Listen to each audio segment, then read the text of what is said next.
केन्द्रमंत्री धर्मेन्द्र प्रधान मोदी 4 वर्षर पूर्ति को नहीं रखि रिपोर्ट कार्ड को नहीं आज प्रेसमिट करिछि बीजेडी। केन्द्र अनुदान प्रसंग में केन्द्रमंत्री को घेरी बीजेडी।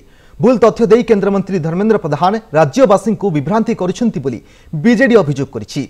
बीजेडी साधारण संपादक संजय दास वर्मा कहिसेंति केन्द्रमंत्री धर्मेन्द्र प्रधान ओडिशा रे 5499 किलोमीटर जो राजपथ निर्माण कथा कहउचंती ता संपूर्ण भूल एवं विभ्रांतिकर। वास्तव रे से 1308 किलोमीटर रास्ता निर्माण करिसेंति। 7टी जिले में 250 किलोमीटर रास्ता निर्माण पई प्रस्ताव रखा जाइथिला, जहां गोपालपुर दीर्घा पर्यंत हेबार थिला। तबे वर्तमान सुधा कोनोसी सर्वे काम होई नाही। राज्य सरकार मध्य एहा उपरे कोनोसी चिठी पाई नाहंती। याकु नै केन्द्रमंत्री देथिबा विवृत्ति एक काल्पनिक कथा, यार कोनोसी सत्यता नाही। केन्द्रमंत्री देथिबा विवृत्ति रे ओडिशा 13टी कोयला ब्लॉक एवं 5टी माइनिंग रु 71,783 कोटी लाभवान हेबो, जार उत्तर रे राज्य आईन मंत्री प्रताप जेना कहिसेंति केन्द्रमंत्री 50 वर्षर आगुआ कथा कहउचंती, जहा केवल स्वप्न वास्तव रे नुहे। सेबली बीजेडी प्रवक्ता अरुण साहू कहिसेंति केन्द्र सरकार को बजेट रो आकार बढ़िछि, मात्र ओडिशा पई तार अनुदान कमिछि।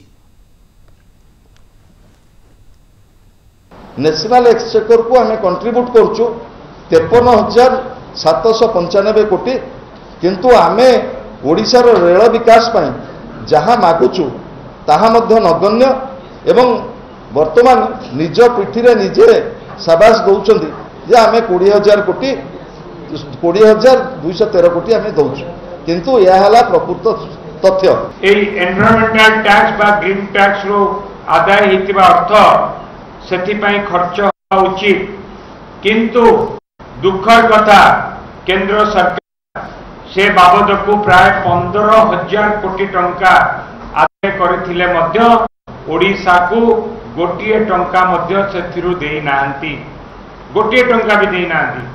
ओडिशा किछि पैसा केंद्र सरकार तहबिल को जाए ना नहीं। जदि ओडिशा रु किछि पैसा केंद्र सरकार तहबिल को जाउची ताहले तमे जो दउच आमठू अधिका नहीं कि कम दउच ना कम नहीं कि अधिका दउच, से डिफरेंस टा टिके माननीय तेल मंत्री ताकू टिके प्रकाश करदेले ओडिशा वासी पिक्चर क्लियर हम।